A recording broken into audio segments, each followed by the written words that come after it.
friends, my name is Marines and today I have my Q3 book haul for you. I've mentioned in my previous haul videos that I usually try to stick to only buying books that I've read and already love. These last few months were a little bit different though because I did some traveling and September was my birthday month, so I splurged. And if we're speaking about splurging, there is only one place that I can really start. If you watched my Q2 haul, I ended that video by saying that I had my eye on a set of books that would probably eat up the rest of my book buying budget. I bought them. It's the His Dark Materials set from the Folio Society.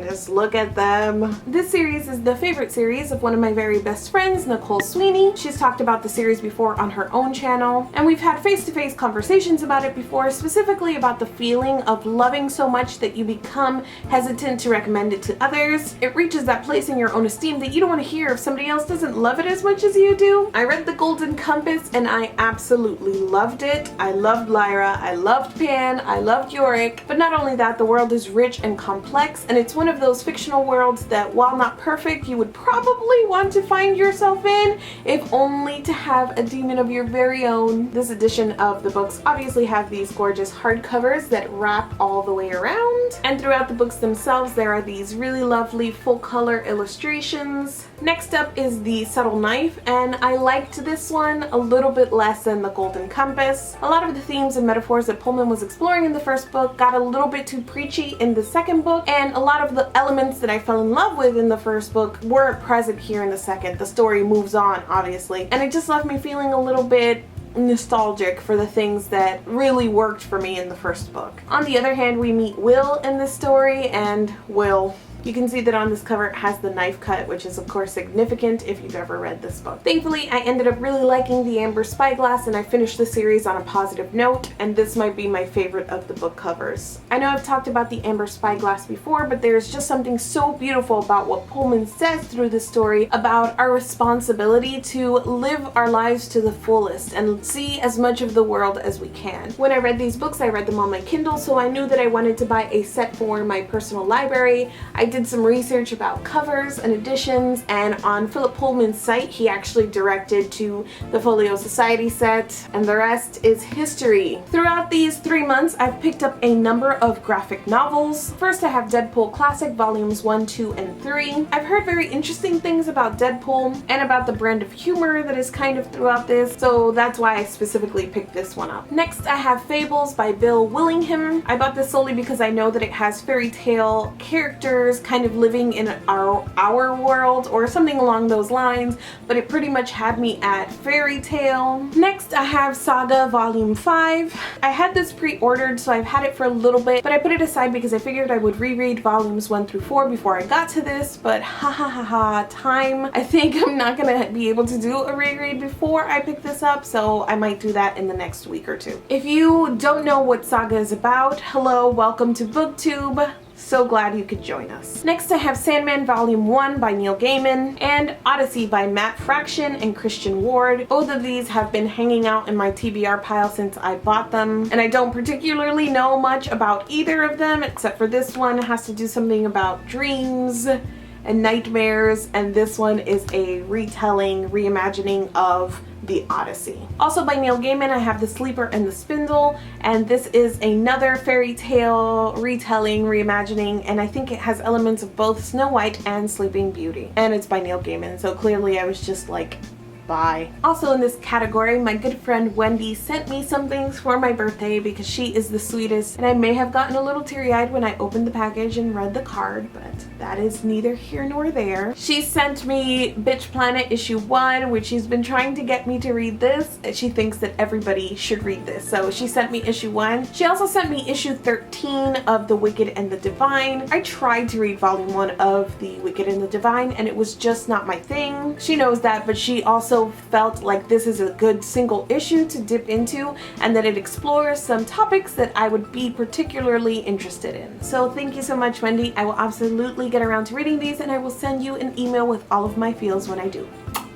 I keep knocking my camera around, so if we're switching slightly in the frame, my bad. This next category of books are all books that I've read and liked enough that I wanted to purchase for my physical library. In that category, I have Daughter of Smoke and Bone, Days of Blood and Starlight, and Dreams of Gods and Monsters. I am not a huge fan of the American covers. I know a lot of people really love them. They have the girl with the mask on it and the very bright, very pretty colors. But I don't know, they just don't do much for me, so I found what I think are UK covers. I have seen this one around on BookTube, and I don't really know if these all three go together, if this is what the set looks like. The first book follows a girl named Karu who is an art student living in Prague, and she is working with an otherworldly creature. I'll have a full series review up soon. Next I have Fuzzy Nation by John Scalzi. I have a 2 pros and a con review up on this already, so you'll see a link over here to that. This is, a little bit surprisingly, one of the most fun things that I've read this year. Fuzzy Nation is the story of a contracted prospector and surveyor living on an alien planet, and he gets himself into some trouble when he finds a very valuable seam of gemstones and perhaps a new life form on the planet he's working on. Next, The Girl with All the Gifts by Mr Kerry. I read this last year right when it was released, and I'm so glad that I went into this knowing absolutely nothing about it. I really enjoyed this book, even when it changed gears from what is going on at the beginning of the story, where we're in a classroom setting, to the middle and end of the story where it becomes almost like a survival road trip kind of deal. You start the story just knowing that a young girl named Melanie is narrating for us, and every morning she gets collected for class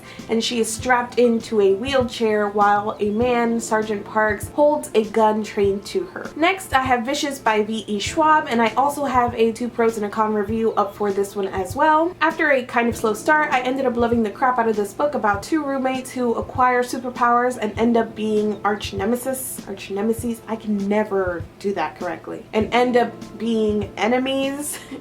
Cheating! The characters in this book are spectacular, and I feel like I've talked about this book so much with so many people in every which way, and I could still start a conversation about it right now. Victoria Ve Schwab, she recently announced via Twitter that she sold the sequel to Vicious. I am so there. Next I have Uprooted by Naomi Novik, and I also have a review of this book up on my channel. This is a fantasy standalone novel about a girl who lives in a village that is surrounded by a dark forest, and also there is a wizard living nearby who selects one girl from the village to come and live with him every 10 years, and she is selected. When she goes to live with the wizard, she discovers things about herself and about the magic in the dark forest. So a thing I'm apparently doing that I didn't know I was doing is collecting editions of Jane Eyre. I've seen this one a couple of times in BookTube videos, and I really like the cover art, so I bought myself a copy. So now I have the original copy I read in high school, this Barnes & Noble special edition one, the copy that belongs to my Rainbow Books back here, the Drop Cat series, and now this one. Next I have A Spool of Blue Thread by Anne Tyler. I plan on doing a full review on this one, but I talked about it a lot in my September wrap-up, so I will link you guys to that video in case you want to hear me have feelings about this slowly unwinding family drama, which I found very, very beautiful. Next I have The Absolutely True Diary of a Part-Time Indian by Sherman Alexie. This was actually part of a birthday gift that my later in life best friend Priya gave me. Later in life best friends is the name that we settled on after a very serious chat on the matter. I loved this book when I read it for the first time in May of 2014. In this book, a high school student leaves his reservation to attend an all-white school in a neighboring town. There are some really hard truths and low and sad moments in this book,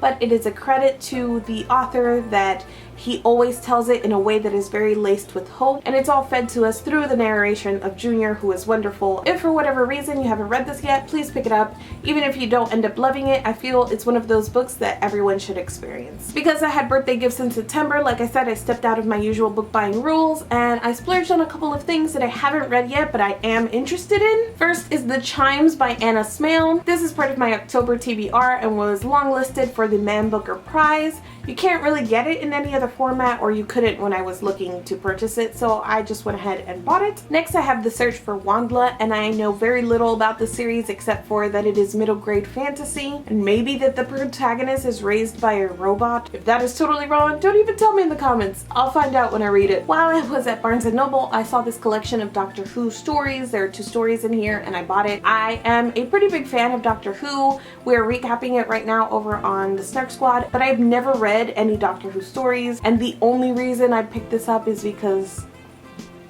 look at it. I also bought Red Rising and Golden Sun by Pierce Brown. I'm gonna tell you what I know about the series, but you can't judge me. Number one, I happen to know that the author of this series is very attractive because I've heard multiple people mention that guy. I'm just laying out the facts. Two, I know that Rebecca at Why Mermaids really likes this series and she's talked about it a couple of times. And three, when Red Queen was in the midst of its hype, I heard a couple of people, like the few of us that did not like it, of those few, a few of those said Red Rising did it better. September was the first month that I did the Owl Crate, and in that box we got Dumplin by Julie Murphy. Mostly what I've been hearing is that the main character, the narrator, is really sassy and full of personality. I got a few books during my travels, but not too many because luggage weight limits are stupid and currency exchange rates are the worst. I've shown this book in a couple of videos, but it is The Rest of Us Just Live Here by Patrick Ness. I've mentioned that I had this pre-ordered in Kindle format, but then I saw this version when I was in London and I fell in love with it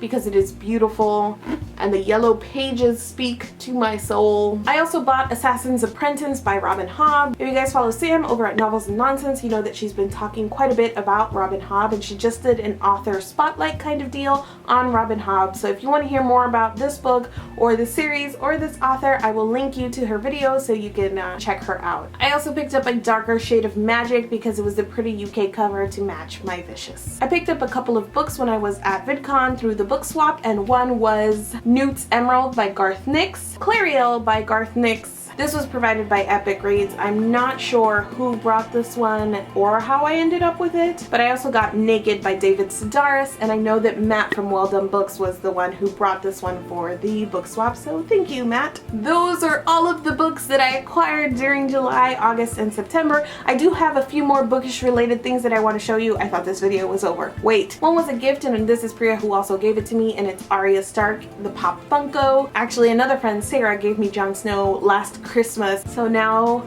they're together on top of my bookshelf, the opposite one that has the Game of Thrones series that I showed in my quarter 1 haul, if you guys saw that. And before I even received that as a gift, I had purchased these two for myself.